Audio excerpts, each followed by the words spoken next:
Alrighty. Good morning, everybody. How's everybody doing this morning? Today, yeah, we're talking about fitness today. Trying to get that protein in there and getting ready to do our workout today.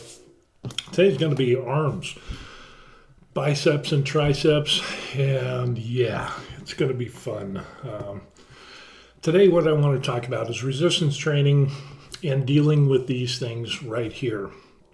If there were some things that I could go back in time and inform my younger self about certain things that would lessen the learning curve that it came with resistance training, hypertrophy, strength, so on and so forth, tips and tricks. These are the things that I would inform myself about. So we're going to go over some of these things, and I've had some people ask me and say, "Hey, what are some things that you could fill me in? You know, give me some clues as to what you would do different." And so I want to talk about these things: form, failure, tempo, volume, nutrition, recovery, and the biggest thing, the reason, your why. Why are you doing all of this?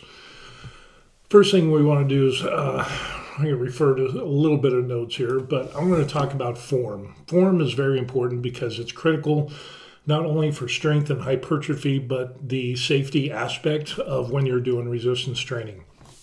So there has to be some level of safety, and usually what we end up seeing is that if you go all out and you put 100% into your lift, and you're putting, the max, 100% of your 1 rep max. So that's the most weight that you can do in 1 repetition. If you do that, when you operate at such high percentages of intensity, there's also the increased possibilities of injury, muscle strains, and you can get into some really bad ones. Is not just more than a muscle strain. Oh, I pulled muscle on my back. Oh, I kind of tweaked this or that. There's also ligaments and tendons and sprains and things like that. And then we get into the really, really serious ones, where as we get older as seniors, what we end up finding is that our tendons and ligaments and things like that, ACLs, shoulders, rotator cuffs, and things like that, they wear out and they're not as elastic as they were when we were younger, but our mind doesn't know that. And so we can, after decades and decades of abuse, we put more abuse on that with incorrect form, and it ends up, we can set ourselves up for failure. The other important thing about form is that it is vital not only for safety, but in doing the exercise, we have to understand that the exercise, and this is the thing that gets me, is that we have people out there that are making up exercises that really just don't know how the muscle works, or the direction of the muscle fibers, or what is the position of the muscle in its fully extended state or its contracted state. And so when you have people that are making up exercises, and unfortunately I see a lot of older people doing this, is that they make up exercises, they don't take into account the full range of motion of that muscle group, and so they'll make up exercises that does a shortened range, or they'll put other muscles into the mix instead of isolating that one muscle group, or putting it in a position where it causes undue tension and wear on things like shoulders, ACLs, ligaments, tendons, so on and so forth. All in the hopes of, I go to the gym and, this is really great, and I'm a senior, and seniors need to go to the gym, which we do. But when you get people that don't understand basic physiology of the body, and what happens is they make up exercises because they want to be set apart as an influencer. And unfortunately, seniors have come into this plague of influencers, and just to get likes and views. And unfortunately, they create exercises that are not efficient, that they're not effective, has a limited range of motion.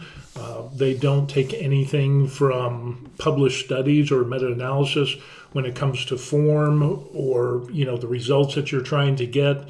And it even goes so far as you have senior influencers and young influencers as well, but mostly, since I spend most of my time on senior pages 40 and over, I'm 58 this year, so this is going to be interesting.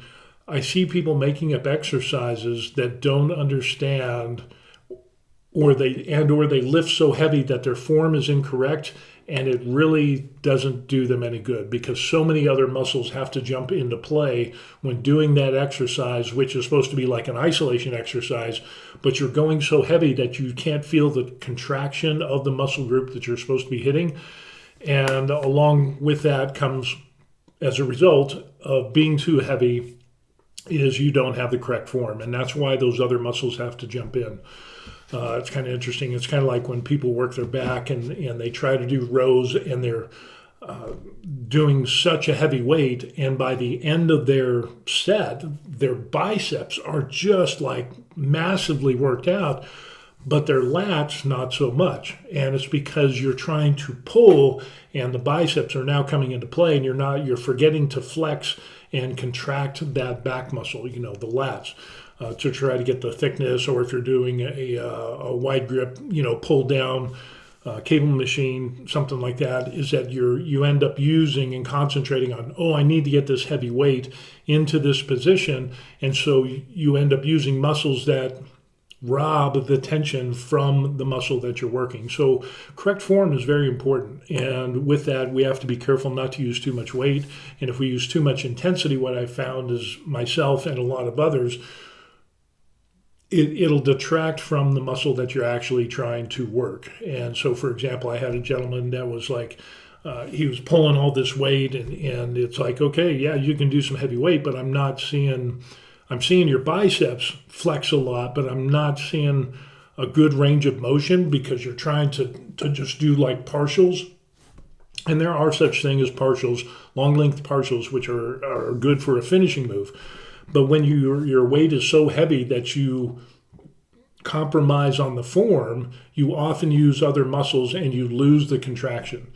And again, operating at such high levels of intensity is prone to injury, and you lose the contraction. So if you're trying to, if your goal is hypertrophy, then you're really losing out on that aspect by not having the correct form because you have too much weight and you're operating at too high of an intensity. Now, this goes right into the next one of failure. Failure is really important because in all of the studies and the meta-analyses that I have read on hypertrophy and strength training, all of them go for failure, working to failure, or leaving, maybe 2 or 3 close to failure. And that is the key to increasing your strength and increasing hypertrophy or muscle growth. You've got to go to failure because what you're doing is you want to activate as many muscle fibers as possible. You want to create those micromuscle tears, and not just in one direction. It's a 3-dimensional thing is your muscles. So, besides trying to build up or out, there's also the elongated stretch, which is shown by studies to when you cause that muscle damage through, proper form, that you're going to repair, your body's going to repair through muscle protein synthesis on all of those planes, the X, Y, and Z. So don't get caught into just thinking of a one-dimensional type of exercise. You need to start thinking about how the muscle is made, how it sits, how it works during the contraction and the extension. It's really, really interesting. But going to failure is one of those things that we need to go to or close to it. And again, going to failure doesn't mean that you have to do super heavy weights. That has been a misconception for myself for a very long time and a lot of individuals. And if it wasn't for studies that have been done on, what does it take for hypertrophy? What does it take for strength gains? And what intensity should we be at? What percentage of our 1 rep max do we need to use? And we can see similar growth of strength and hypertrophy when we use like 70% of our one rep max or 80% or 85%. And there's really not that much more that can be had when you go from like 85 to 100%. And the reason for that is because your form ends up lacking. You end up using other muscle groups to jump in, and it takes away from the tension of that isolated muscle group that you're trying to work. And you just lose some of that. So failure is really important, but you don't have to be 100% in everything that you do to get good results in strength and hypertrophy. The other thing we want to talk about is tempo. Tempo is very important. Now, back in the day when workout, as I was a young stud, or before I was young, but I wasn't a stud. And then as I became a young stud, it ends up tempo was just going up and down, and I would go down quickly and I push it up, and then I go down quickly and then push it up and then go down. I didn't really understand. Again, we're talking about the three-dimensionality of, I guess you could call it the muscle and the workout and the repetition. When we're talking about tempo, we're talking about adding and trying to get as much muscle activation as possible through all phases of the repetition. So it's just not an up and down. There is, at the base, like let's say you're doing a bench press and you go down, what you're doing is you're stretching and having a weighted stretch, which studies have showed if you want hypertrophy, you get into weighted stretching and long length partials. But in this weighted position, you're pulling the muscle fibers in this direction of your chest, and you're going to get some more muscle fiber activation. So you start there at the starting position. As you go up, it's like a 1 second that goes up. You want that explosive power. Explosiveness is really important, especially for seniors, because it helps in our reaction time. And dealing and training in explosiveness is really important, and has actually been shown to increase or actually decrease the amount of injuries that seniors can have because they have quick reaction time. They have quick explosive reaction time. So if you don't train in explosiveness or quick reaction, studies have shown that it only takes 2 weeks to lose it. And if you don't use it, you do indeed lose it. And if you don't have a quick reaction time, it has been shown through studies that when you have a slip, a trip, or a fall, when seniors do that, they don't have that quick reaction time, so they can't catch themselves. So it ends up, being injured with greater injuries than people that have trained in resistance training with explosiveness. So tempo is very important. So as you go up, you're going up for basically 1 second for that powerful boom. And then when you get to the top, you don't want to stack it. You don't want to stack the weight where your weight, your wrist, your elbow, your shoulder is all in line, because that creates a position of support where the weight is being supported by the skeletal structure. We want to leave a little bit of play in it, and we want to maintain that contraction of the muscle that we're working. So again, when we're doing a bench press, we're working our pectoral muscles. We're not working the triceps. Now, we will get tricep activation, but we really want the contraction of our chest. And I've seen so many people that have big arms, but their chests are small, and they don't understand why. Well, they're doing too heavy of a weight, and they're concentrating, and again, that tricep is jumping in, and they're forgetting to place the contraction of the pectoral muscle. So once you go up and then you flex for 1 to 2 seconds as hard as you can, then maintain that contraction, and then you go down for a slow negative for 4 to 6 seconds. And then you go back down into that weighted stretch position, because we want to take advantage of that. So the tempo is very important. And by doing this, again, the three-dimensionality of hypertrophy comes into play, of where we have the weighted stretch, kind of associated with long length partials. But the weighted stretch at the beginning, that is going to go towards hypertrophy, and there's also going to be some strength gains as well. The explosive power that as you bring the weight up to the peak position at the top, and then you contract the muscle that you're actually trying to work, like we said, the pecs, you're going to get more muscle fiber activation than just doing this, okay? And again, this all goes back to failure, and it doesn't have to be 100%. It has to go to correct form, because if you're too heavy and you don't have the correct form, you're not going to get the correct contraction. Now, if I just do this, am I going to get some results in strength and hypertrophy? Yes, you will. But it won't be as effective and as efficient as if you don't use this advanced tempo that I'm telling you about. This actually came from a study that was like tips and strategies for hypertrophy and so on and so forth. So it talked about the strategy of changing the tempo. And I have found that it works out really well. Of course, it worked out in the study that was mentioned, and I incorporated that, and I found out, hey, this is really, really good. Now, other people have done tempo. Well, they'll do pause reps. So in other words, they'll be in the stretch position, and then they'll go, a quarter of the way up, they'll pause, and then they'll go up a little bit more, and then they'll pause, and then they'll be at the top, and then they'll pause, and then they'll pause and pause. Kind of the same thing, but they didn't really know because there wasn't any testing back then to confirm it. So what we've ended up finding is adjusting your tempo is very important. So what we're looking at is basically a 1 second contraction followed by a movement up towards the peak of the exercise, a 1 to 2 second hard contraction of the muscle that you're actually working, followed by a 4 to 6 second slow negative as you maintain that contraction, whether it's your chest, your biceps, your triceps, or whatever it is that you're working. You get a lot more muscle activation, which is going to result in more hypertrophy and strength gains to some extent. As compared to not doing that, yeah, you'll definitely get a lot more out of it. Now, it should be said that there were some studies that said, okay, well, if we lift during a repetition, how long, the duration of the repetition, does that have an effect on strength, hypertrophy, endurance, power? Is there, or is it just doesn't really matter, it just hits everything? Well, what we end up seeing is that when it comes to hypertrophy and strength, where you're going to see that 6 to 12 rep range, but the individual rep itself, how long can we do that? And if we want to stay in that range of strength and hypertrophy, what studies have shown is that if you go from 2 to 3 seconds up to 10 seconds, you're going to be able to operate within that strength and hypertrophy zone, or the combination thereof.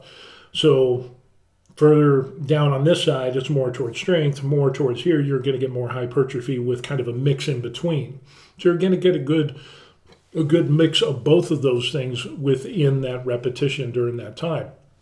However, what the study found out is once you get to the 10-second mark and you go past 10 seconds, so when you go to 15, 20, 25, and 30 seconds, and you're doing a repetition at such a slow sloth speed, you're actually leaving behind strength and hypertrophy gains because now you're going into an area of endurance. And while it may seem intense and you might feel like, oh, I'm going to failure, what you're really doing is training that muscle to go into that endurance range. And if you're trying to train for strength and hypertrophy, then you're doing something that is going to rob you from those results by going past those 10 seconds. Again, there's going to be a decline in hypertrophy. There's going to be an increase in endurance. So really, if somebody wants strength and hypertrophy, I do not suggest anything more than 10 seconds, according to the studies.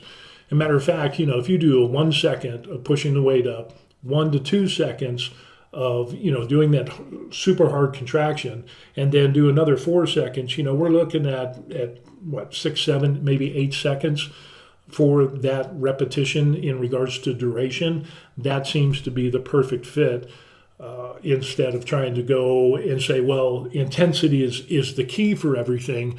So if I do the duration of the repetition, I carry it out to 15, 20, or 30 seconds, that feels more intense, so I must be getting more strength and hypertrophy. Studies have actually showed through MRIs and DEXA scans and muscle biopsies that is not the case, and EMGs and things like that. So, sometimes what we think isn't true, so you need to be careful of that. Now, if your goal is endurance, then by all means go into those longer repetition durations, those times in which it takes to do that entire rep. Feel free to do that, but don't lie to yourself and think that, well, if I do a repetition for 15, 20, 25, or 30 seconds long, that I'm going to get some type of advanced or increased strength or hypertrophy because it feels intense. That's not what we're talking about here, and that's not what the studies show. The other thing is, it all depends. Work towards your goal. If you're going to work for goals of strength, then Start looking at strength training goals and power. If you're looking into powerlifting and things like that, look at the routines that deal with powerlifting and how they advance and increase in those gains. But just to think that drawing out a repetition for 20, 30 seconds is going to improve your power, which is way over on this side, and endurance is all the way on this side. Yeah, the further you go in time during a repetition, the further you're going to get away from that power, the further you're going to get away from strength, and the further you're going to get away from hypertrophy and go into that endurance stage. Let's see some other things.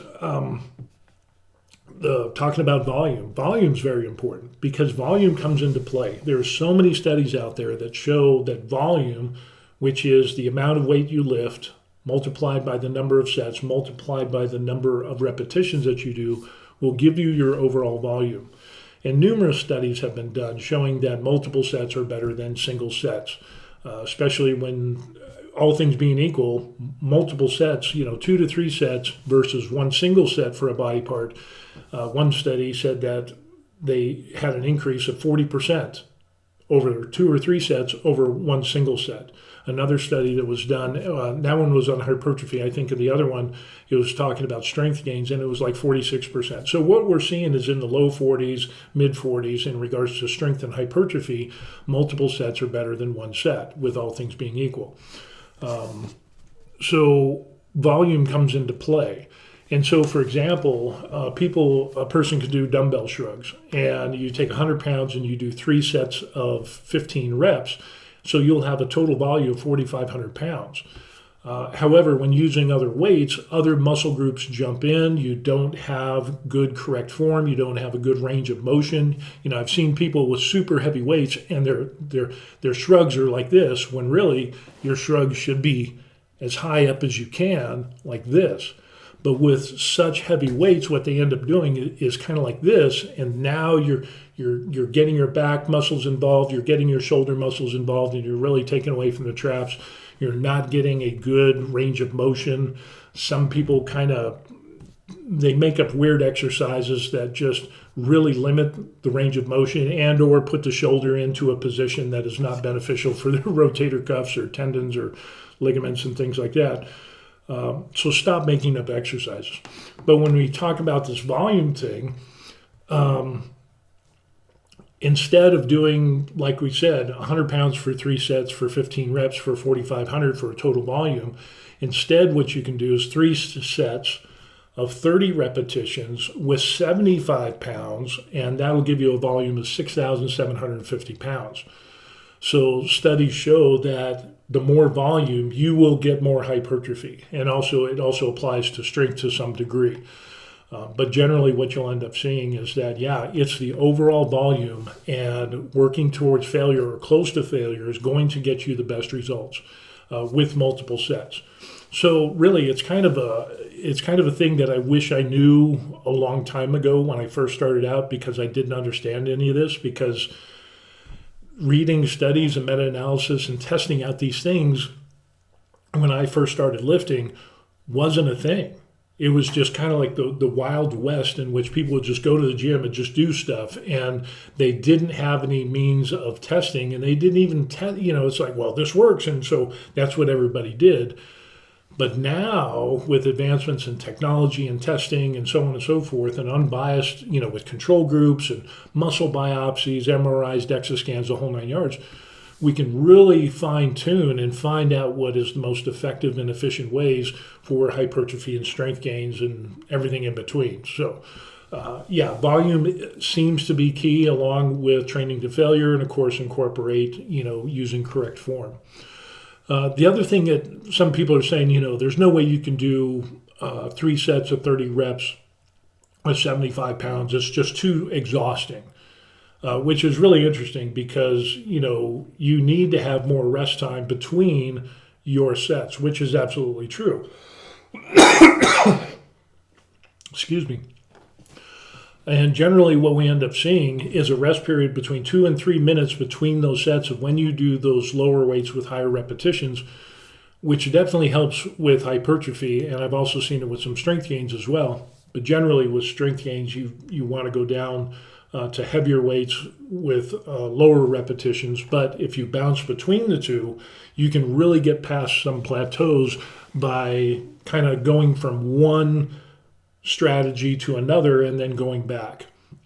So it's worked out really well. But I've definitely found, not only in the studies that I've read about the rest between your sets, allowing to get that recovery, allowing to minimize the amount of fatigue while still putting in a good amount of volume, which will increase your strength and hypertrophy gains and allow that central nervous system to reset. Anything more than that it depends on what you're doing. If you're doing powerlifting, you'll see guys that will do a set and then they'll rest for 5, 10, 15 minutes before they do their next set because of the amount of intensity that they're doing. Doesn't mean that they're always doing 100%, but they're doing like 70, 80, 85% of their one rep max. But because of the amount of weight that they're lifting, they need more time for their body to recover to do those follow-up sets. So yeah, volume is really key. And matter of fact, I was working out last week and I had an individual coming up to me as I was doing my shoulders. And I noticed he was looking at me as I was doing my set. And I started my shoulders with 20 pounds. And so I'm doing kind of like a leaning side lateral thing on the bench. And then I went down to 15 pounds. And then I went down to 10 pounds. And as I finished at my 10 pounds, I was spent. And I do it in a place of where I get that 25 to 30 repetitions. And so I really, really get that burn. And I really just, I drop the weight at the end because, I might have maybe 1 or 2 left in the tank, but I'm toast. So this gentleman comes up and he's like, hey, he says, how old are you? And, he introduces himself. And I said, yeah, I'm going to be 58 this year. And he says, man, I don't understand it. He says, I'm doing like 25 and 30 pound, and I try to do 35 pound for side laterals. And he says, I can do like 30s. He says, but I'm not getting the size. I said, well, what you might want to do is switch it up and go for a lower weight and work at that 75 or 80% of your one rep max, and then go for the higher repetitions. And so you'll get a real good workout on those short-term muscle fibers, basically, versus the small ones versus the larger ones. And really, it's going to get a more complete workout. You're still going to, is it saying that, low weight and high repetitions is superior to high weight and low reps? No, I'm not saying that, but they both work. But what I'm saying is that you can get to a place of where you're going to plateau in one area, switch and change up your strategy, and you will find some very good results. And so talking with this guy, he says, I don't understand it. He goes, you're doing 10 pounds. He says, I don't understand. I said, well, it comes down to volume. And the same thing like the example we did, you can do these things like, for dumbbells, 100 pounds for 3 sets of 15 reps, that's 4,500 pounds. Your body's only going to respond to that volume. But if you have more volume, like we said, 3 sets of 30 reps at 75 pounds, that's 6,750. That's a lot more weight. So your body's going to respond more, activate more muscle fibers, and you're going to get more muscle growth and also strength to some degree. So when I explained it to this guy and talked about, the rest periods in between sets and so on and so forth, he's like, yeah, I've never heard of that before. And he says, I've been working out my entire life. And he was an older gentleman, kind of like me. I think he's a few years younger. But, he was really surprised. And again, goes back to failure. Are you going to failure? If you're doing 10 pounds and you're, by the time you've done 30 repetitions and you drop the weight and you're like, oh, what's the big deal? Yeah, you're not going to failure. So you haven't used the appropriate amount of weight to be able to hit that failure zone. And again, using correct form. If you get too heavy, it gets to the point of where, as you're doing that side lateral, you end up using your traps, you end up using your upper back to bring that up. What you need to do is, as you're doing that side lateral, is keep that shoulder in one place and not raise it up like that, because now you're recruiting other muscles into that routine or that exercise that you don't want, because it's robbing that tension from that side delt. Excuse me. So again, you need to be cognizant of the amount of weight that you use. And if you use too much heavy weight, your form suffers, and then also other muscles jump in and rob the tension that you're trying to put on the group you're actually trying to exercise. The other thing we need to talk about is nutrition. Nutrition is key.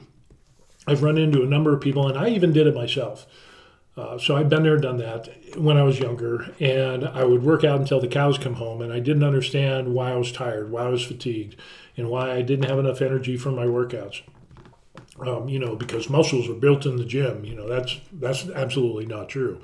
Muscles are built during the recovery period. So if you don't have a good separation, or I shouldn't say separation, you don't have enough time between the workouts of that muscle group, you're going to limit the amount of gains that you can get for strength and hypertrophy.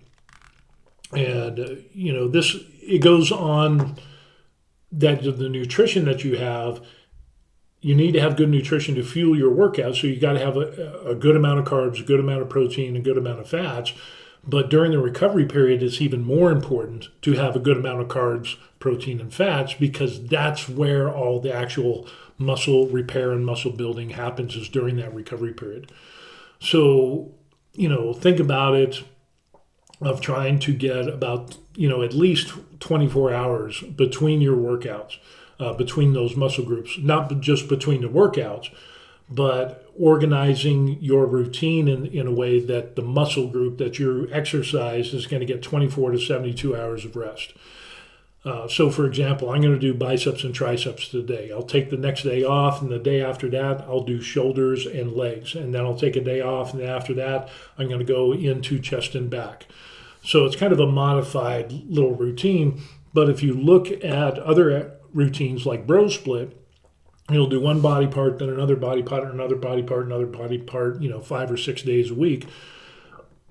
And you'll get some secondary, that muscle group. When you do your biceps and triceps, you'll get some rest in between. Now, you'll still use a little bit of biceps and triceps when you work your chest and back. So you're going to get, that ample rest time and recovery period. The thing that we don't want to do is do like a gentleman contacted me and saying, hey, I'm really trying to work on my arms. I'm hitting them every day, and I don't understand why I'm tired, I'm wiped out, and why I'm not seeing any progress. And it's like, squeeze me? You said you're working out your arms every day? He goes, yeah. So his workout routine, and it kind of made sense, because you need more volume. More volume has been shown to get more results in strength and hypertrophy, and that's true. But at the expense of not having good recovery, that's where he missed the mark. So he's like, yeah, I want to do more volume, so I decided to do arms every day, on top of chest and back and legs and shoulders and so on and so forth. And I'm like, well, there's your problem. You're overtraining, and you're not allowing enough recovery time for that muscle group because you're hitting it every single day. Now, the only exception that I would say to this would be calves, because most of us walk, except for the people in wheelchairs or people that don't have legs or calves. From them aside, we walk and use our calf and leg muscles every single day. So we exercise them every single day. But isn't it interesting that the hardest muscle to grow is going to be your calves? And pretty much that's what I've seen all across the board. Unless you're a genetic freak and your calves just blow up, it seems to be that calves are really, really hard to grow. And so you're going to need some increased volume beside your own body weight to be able to get them to grow. And you can do it at 2 or 3 times a week, and that is sufficient. But for some reason, the calves are just able to recover more than any other muscle group. And that's because we walk on them all day. Kind of the same thing for legs. Not so much, but the calves are the real big ones. So talking about recovery, off of that rabbit hole, that little rabbit run there, recovery is very important. So we have short-term recovery and we have long-term recovery. Short-term recovery is going to be the recovery between the amount of time that you have between sets. So again, like you said, if you're doing, it used to be, only 30 seconds of rest or 60 seconds and that's it. I remember back in the day in the 80s, yeah, just dated myself, in the late 80s and stuff like that, there's no way you should rest more than 30 seconds because you would lose your gains. And it was like, oh no, I don't want to lose my gains, so I'm not going to rest at all. And there was people that were actually advocating to not rest between sets. And it's like, you just wear yourself out. Of course, this goes back to nutrition. Do you have enough fuel in the tank to carry you through your workout routine? So again, all of these things interconnect together. And if I had only known this when I was younger, I couldn't imagine where I'd be today if I knew all this back then. But hey, at least we're getting it now, right? That's why there's studies and meta-analysis out there that we can read and glean and take this information to fine tune and hone our workout routines so that we can meet our goals in the most efficient and effective means possible. So another thing with recovery, besides the time between sets and between workouts of that muscle group, is you want sleep, good quality sleep. 8 to 10 hours a night is suggested. I know it's kind of hard, but even harder than that is trying to get to a place of where you prepare for sleep and go to get a good sleep. So I think the majority of us with the world today, and we have our cell phones and iPads and TVs and streaming services, and usually what ends up happening is we will be plugged into some electronic device, the computer, whatever it is, gaming. We will get, even reading books on an e-reader or your phone or whatever. We read and do all these things, and then it's like, oh, time to go to bed. And then we just go to bed, and boom, that's it. There's actually studies that have been done to show that when you do that, and you don't have a time of where you unplug and have this time where you just kind of have some withdrawals from that electronic device, if you don't do that, you're not going to get good quality sleep. Then there's also something to be said for red light therapy and noises to help your sleep and so on and so forth. But it really comes down to having a set schedule that also comes into play. And some good information I found out was actually through Brian Johnson, who's doing the Blueprint program, where he's a dude that made hundreds of millions of dollars, whatever it was, but he spends $2 million a year to reverse the aging process or at least stall it. And a lot of his information has changed my mind in regards to health and longevity. And definitely when it comes to sleep, that's one of the things that I need to be lacking because I'm on the phone, I'm on the computer, binging Netflix or whatever it is, and, working on models and reading and writing and all this stuff. And then I'll just, okay, time to go to bed, and I'll just jump into bed. Granted, I can fall asleep in about 30 seconds, but it's not a good quality sleep. So there has to be a time of preparation. There has to be time of decompressing away from those electronic devices, and getting that 8 to 10 hours of sleep a night is really key. And if you're retired like me, you can take naps. So that's kind of an added bonus if you can take a nap to help with that. But if it gets to the point of where you're so tired that you need multiple naps, that could be an indication that you are not. There could be a number of variables of something that's wrong. It could be that your nutrition is deficient. You're trying to burn the candle at both ends. It could also show that there's a medical problem. It could be hormones that are out of whack, that you're getting to the age where your testosterone levels are dropping. Once you hit 25, it kind of like continues to drop. So it might be an instance of low testosterone or thyroidism, some thyroid problems, or other hormones. Could even be some other diseases or infirmities that will bring about this fatigue that will really hamper your recovery. So again, it's a lot of things that come into play when you're looking for health longevity when it comes into resistance training. Going back to recovery, and let's go back to nutrition real quick.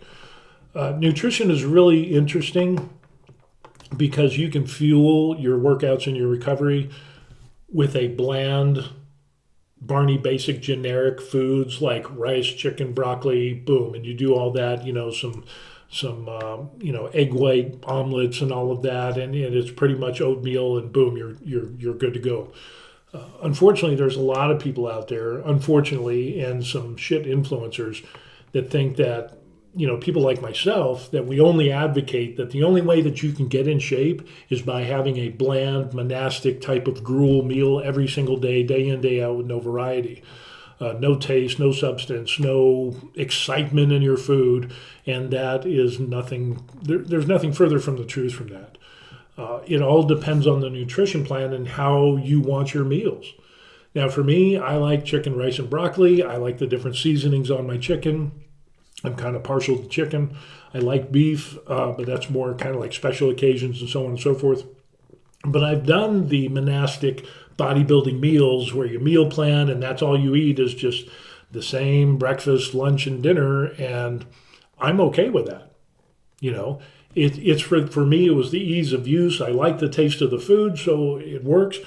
But then I've also had times where it's like, okay, I'm going to make butter chicken, butter curry chicken. I'm going to make pasta with, white cream sauce. I'm going to, have grilled chicken with that, and then marinara sauce on it, and spaghetti, and Korean food, and Korean LA Kalbi ribs, all types of, Vietnamese food and pho and American foods and French cuisine and of course Korean. I've already mentioned that a couple of times. You can have as many different meals as you want. And what I found and what studies have found is that if you were oppressive in your diet, in other words, if you're eating foods that you don't like and don't enjoy, you're more apt to fail at your nutrition plan, and that it will result in you failing in your strength and hypertrophy goals or losing body fat or whatever your goal is. You're more likely to lose if you have that negative reinforcement by eating foods that you don't like or foods that you don't enjoy. So whenever I make up nutrition plans for people, or at least what I did in the past, I would ask them, okay, what foods are you allergic to? What foods do you absolutely hate? What foods do you love? What foods do you like? What's your so-so? And how much variety do you want in your nutrition plan? Do you want a different breakfast every single day of the week? Do you want a different lunch, dinner every single day of the week? Or do you want something that's consistent, the same lunch every day or the same breakfast, whatever it is? It really comes down to your personal preference. And if you prefer to have all kinds of different meals and you still meet your caloric intake and your protein, your carbs, and your fats for that day, go for it. Eat Italian, eat French, eat Korean, eat whatever it is that you enjoy, as long as you meet the goals for building muscle, losing body fat, or maintaining your physique. The world is your oyster. You can eat whatever you want as long as it fits in your plan. So it's kind of funny because I was the guy that was like, well, what kind of, can I eat this? And people would answer yes, no, there's no way you can eat that. And it even goes so far into protein bars and health foods and no, that's terrible, that's bad. No, it's got too much sugar, and it's got not enough protein. And it's like, well, you really need to look at the totality of circumstances in regards to your nutrition plan. If I have a protein bar that fits into my plan, then I'm gold. If I have a cheeseburger and it fits into my nutrition plan and I'm able to stick to my macros for whatever goal I'm working towards, I'm golden. So for the people that are saying, don't eat this, don't eat that, you can't have this and you can't have that, are the people that don't understand how to make a nutrition plan. They don't understand that, and they're saying, oh, well, you're talking about a cheat meal. No, I'm not talking about a cheat meal. I'm talking about, and I don't even advocate cheat meals. If you want to treat yourself, have a treat meal, but what you can do is rob Peter to pay Paul. So if your cheat meal is something that has a little bit more carbs, a little bit less protein, then what you can end up doing is through the other meals during the week, take away some of the carbs from there and put them onto your treat meal. Increase your protein here, decrease it here because you're going to have more carbs.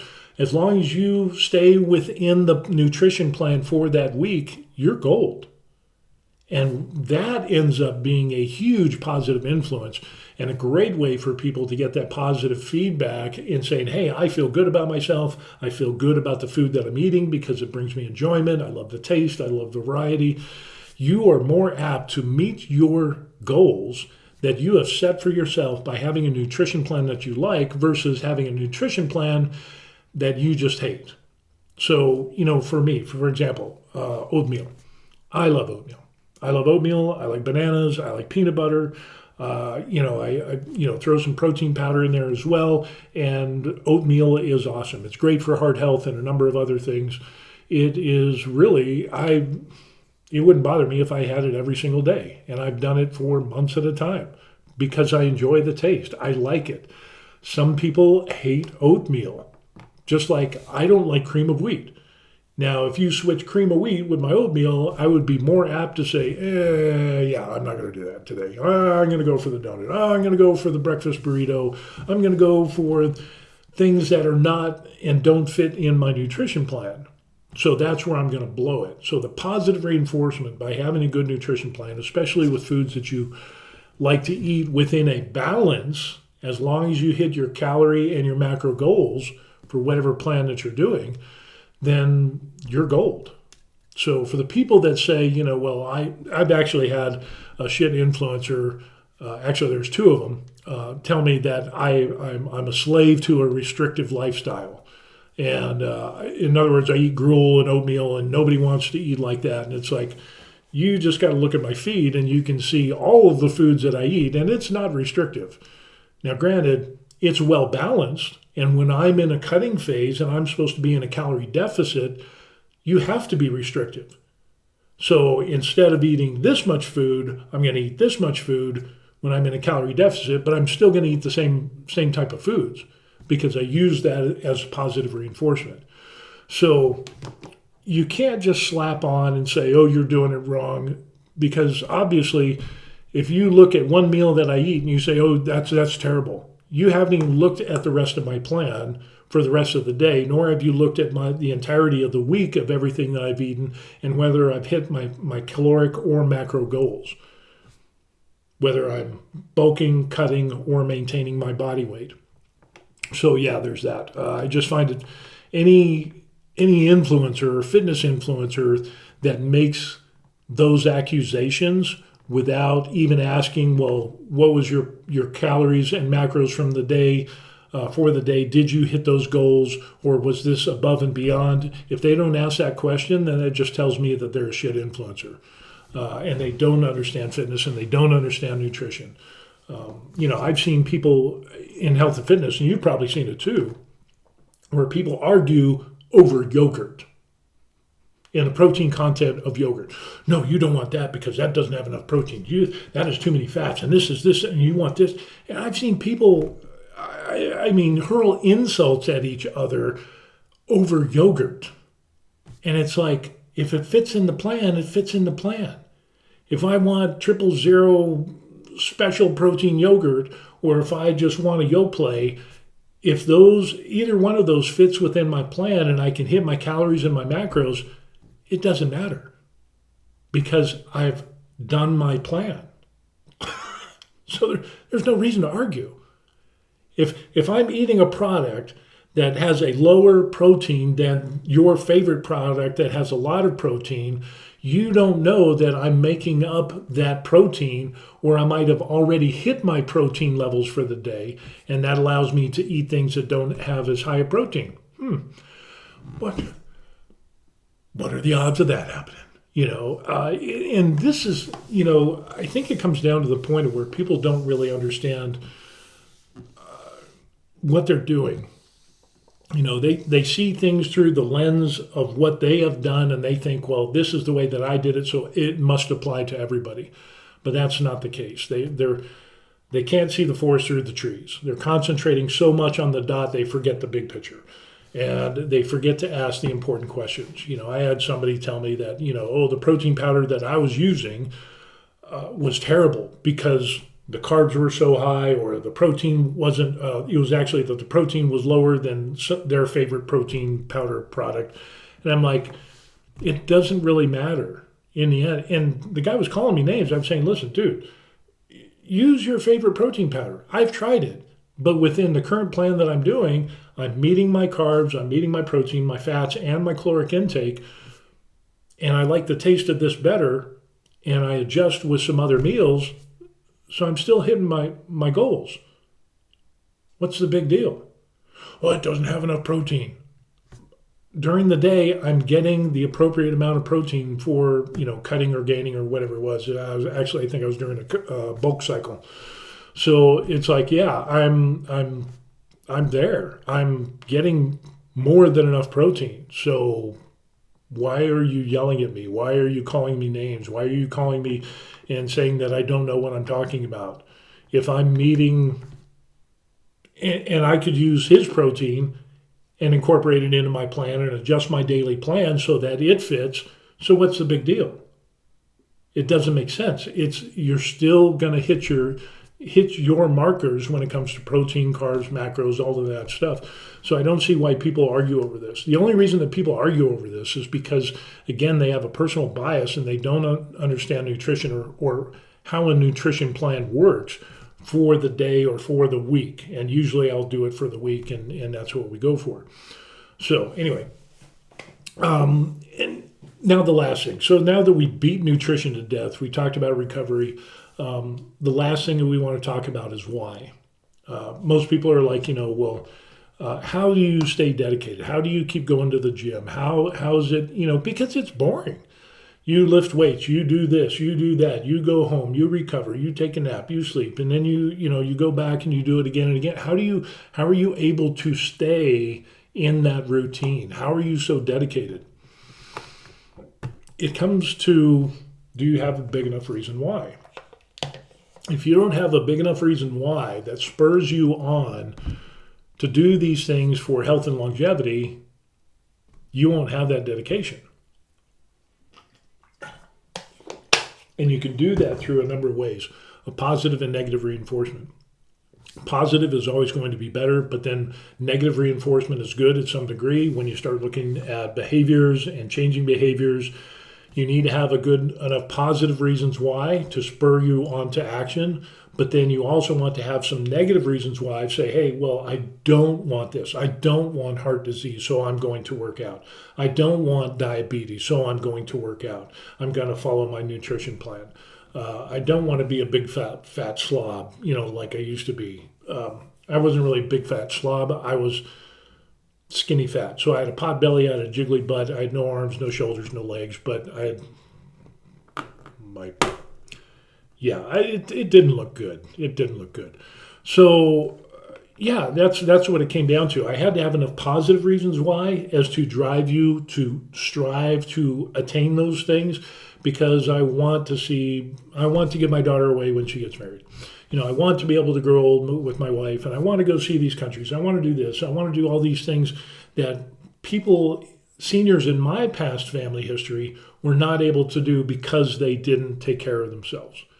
And instead, their lives, had problems with obesity and had problems with diabetes or whatever it was, and it's all because of the lifestyle choices that they did. But I can use those negative things and say, I don't want to end up like Uncle So-and-so because of the heart disease and the obesity and sleep apnea and, all of that stuff. So I use the negative and the positive, but there has to be more of a positive aspect of why you're doing things, because things are always better on the positive side. Negative things are a warning of things to come, but the positive things need to outweigh the negative. And so the reasons why need to be huge, and they need to be prioritized. So just like, let's assume everybody brushes their teeth, and brushing your teeth every day, a couple times a day, 3 times a day is a real high priority. And it's like whatever happens during your life, you always are going to brush your teeth every single day without fail. There's death, taxes, and brushing your teeth. You have set that up as a priority because you want to take care of your teeth. You don't want the gingivitis. You don't want to look like a redneck meth addict. You want to have good smelling breath, and you don't want to offend people when you go on dates or whatever it is, when you interact with people. So you have that as a priority of something that you do every single day. Same thing happens with health and fitness. You need to set up the priority of I'm going to do my nutrition plan, I'm going to do my exercise, even if I don't like it, I'm going to do it because it is a priority, and hands down, there is no reason to not do it. Sometimes it's easier said than done. I deal with depression, anxiety, PTSD, and some other things, which is kind of along with some physical problems that I have and chronic pain. That there's times where it's like when depression and PTSD just really kicks my ass, and I'm like, oh, I don't want to go to the gym, or days or weeks at a time. It's like, oh, I just want to just unalive myself. What I have found is that when I go to the gym, without fail, I will be better and feel better after I've gone to the gym, even if I don't give my 100% at the gym. Even if I just show up and just check the box, by the time I'm finished with my gym workout, I am better physically, mentally, and emotionally than I was before. And I already know what it's like when I skip the gym and go into that dark circle of the abyss of ugliness and depression and PTSD, that it only just regurgitates and gets worse and worse and worse. So, yeah, the worst day that I've had at the gym is better than a day of depression and PTSD. I have always felt better after I go to the gym, even if I'm just feeling like total ran over dog shit because of those things. By the time I finish my workout, it's like I'm glad I went. I'm in a better place physically, and definitely in a better place emotionally and mentally if I go to the gym than not. So that kind of plays into the big enough reasons why, and having those positive reasons why I need to keep going to the gym. So really it just comes down to having enough reasons why to spur you on to action, and then have enough negative reasons why to not go to the gym. I don't want to go to the gym because if I don't, it's going to reflect in these problems here, minimize my life. I won't have a good quality of life as I get older, so on and so forth. So I've got probably about a 70% positive, 30% negative when it comes to reasons, to go to the gym. And here's the reasons why I need to go to the gym, because I don't want to end up like that, this 30% over here. And that has been huge for me. If I had understood that a long time ago, I would be in a much better place, and I wouldn't have as many crappy days as I've had in the past. So hopefully you can learn from this. So anyway, the pillars of resistance training is going to be your form, failure, tempo, volume, nutrition, recovery, and the biggest thing is going to be the reasons why, to get you to keep that dedication and motivation going. And what I found is that even myself, because motivation is tied to your why. And people send me messages, and how do you find the motivation to go to the gym? And it says, I don't. Action breeds motivation. Motivation doesn't breed action for the most part. Yeah, you can be motivated to go to the gym, you go to the gym, but there comes a time where you're not going to be motivated, and then you're going to say, well, I'm not motivated, so I'm not going to go to the gym. But what I found is that the action actually breeds the motivation and puts me in a better place. So now I've kind of reversed that in my mind. And so now it's like, oh, okay, so the dedication that I have towards action results in a better place of motivation to spur me on to future workouts. That's just where it works for me. I'm not saying it's a thing. I'm not saying I read it in a study. That's just something that's how my brain wrapped around it, and it works out for me. So maybe it'll work out for you. So find what works and use that. So anyway, that's what we got going on, are those things there. Form, failure, tempo, volume, nutrition, recovery, and the reasons why. Man, that's a lot of information to go over, and we're coming up on an hour. 59 minutes and 3 seconds right now, 4 seconds, 5 seconds. So anyway, hopefully you got a lot of information. I know there's a ton of people that are like, oh, your videos are too long. Fine, don't watch them. It's funny when you try to put decades worth of information and condense it. Unfortunately, we have people with TikTok brain these days to where it's like, if it's not 30 or 60 seconds, if it's longer than that, then they're like, oh, that's just too long. I just can't watch anything that long. well, then you're going to miss out on a lot of good information. But the amount of time that it took me to get to this place, to condense it down to what it is now, an hour, it is huge. And I would love if I could go back in time and tell my younger self all of this information in an hour. It's that important, at least for me. Now, obviously, if you got TikTok brain and you can't read a book and you can't watch a video for more than 60 seconds, there's some other issues that you need to deal with that are more important than health and fitness. So to those people, and I've had people send me messages. I'm going to go off on a little rant. I've had people send me messages, write me paragraph after paragraph after paragraph, where it's like I'm reading a chapter in a book, how they're telling me and ragging on me that I'm spending way too much time on my videos and they're too long. And it's like, dude, you just wrote like a 5-page essay as to why you don't like my content being the length that it is. And this is the longest comment I have ever gotten from anybody. And it's like, I don't get it. You're doing the thing that I'm doing that you're complaining about that I'm doing.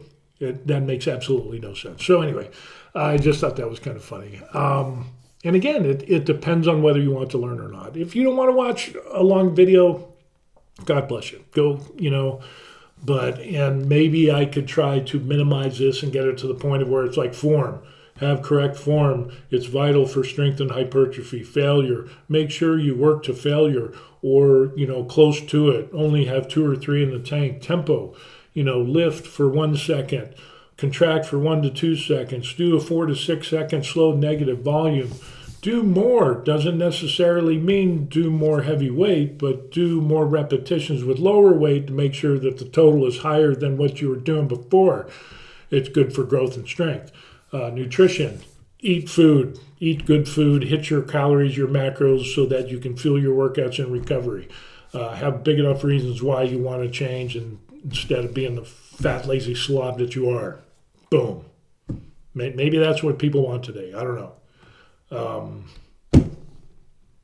It's some people need, and especially talking it out for me, it further solidifies the importance of this information. And when you reduce things down so much that you don't get the impact of the information and you don't learn anything, it's just like, nutrition, recovery, volume, yeah, do more than last time. Form, have good form. Tempo, yeah, okay, change up your tempo. You lose out on the little nuances and the things that studies have shown to be effective and efficient. There needs to be some explanation behind these things.